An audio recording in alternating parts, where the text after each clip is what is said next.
What's up? It's Justin, Mr. CMB, back with another video. Shout out to everybody who's liking, subscribing, sharing the channel. I'm here, so I'm back with another video. Now, this is a question I got from a subscriber was, when should they sell and when should they rent?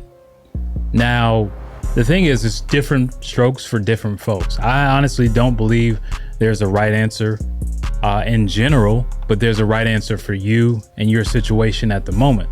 Now, what do I mean? So let's say you move to a new city. Let's say you come to where I am in Miami. Like in Miami, a lot of people rent, but there are also a lot of home ownerships. But you got to understand the average price point for a home in Miami is $500,000, almost $500,000. And the average rent here is $2,500. So what people are looking at is based on the average income here. You're talking about the average income is, I believe it's like 45 or almost 50. Don't fact check me. Maybe I'll put something down here below with the actual facts. But you know, that doesn't even really add up. But also at the same time, there's a lot of wealth here also too. But it's a huge disparity. So what you have to do is, depending on your situation, if you're someone who makes 80K a year, then your best bet, you're 80K a year, you have good credit, and you come down here, I would say your best bet is to rent, then figure out how to raise your income, then get a house. And the reason why I'm saying doing it in that steps is because you could probably stretch yourself and maybe you're not going to get the loan if you're doing the traditional way. But you know me, we don't buy houses the traditional way. We do it every other way but the traditional way. But let's say you were going to do that, then you would have to raise your income. Because you need something, in my personal opinion, you need something like at least 200K to justify a $500,000 purchase that you're going to finance, especially if you're doing like a traditional 30-year mortgage or anything a little bit less than that, so a 15-year mortgage. You just need large amounts of cash flow, which is great. That's what you want. But in order to feel comfortable and secure, then you would need that. And that's why I would say don't actually jump the gun, and then raise your income, then go look for a property. Now, like I said, it also depends on your situation. Like maybe you do make the money, but you're not ready for home ownership because you move around a lot. That would depend on a few things. Do you want to buy a house and possibly sublet it when you're gone? Or do you make enough income to where it doesn't matter and you pay the taxes and then you could still travel, or maybe you want to live abroad or live somewhere else?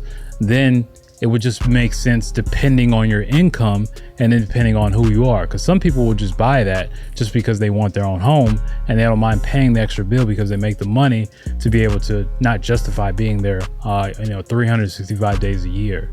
Whereas you may actually want to do that, or maybe actually it just doesn't make sense for your situation because you don't even want to deal with the hassle of home ownership, as far as like getting everything serviced, where you can just move into an apartment and not have to worry about nothing, and you'll have amenities too.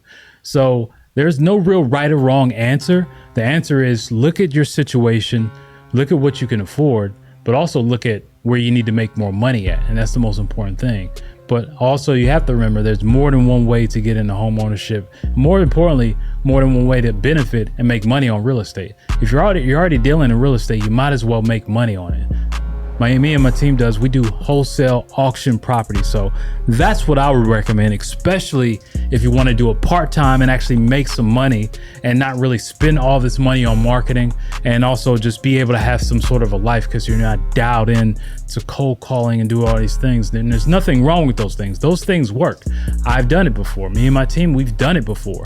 But what I'm saying, if you want to still be in the business, make more than 6 figures a year, and actually have a part-time business and be in real estate, this is for you. So click the link below, schedule a call with me.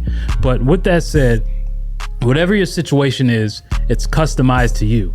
You could have good credit, you could have bad credit, you can make money, you can not really make money. It could be a bunch of different reasons. You have a spouse, you're someone seriously dating, maybe you have a family, maybe you don't. So it's a lot of scenarios. You have to sit down and write your scenario out where you are. You have to sit down and write your scenario out where you are right now, then go back and figure it out and reverse engineer the process and see what makes sense for you at that moment. And I hope this video helps. This is CMB, Justin. I'm out. Peace.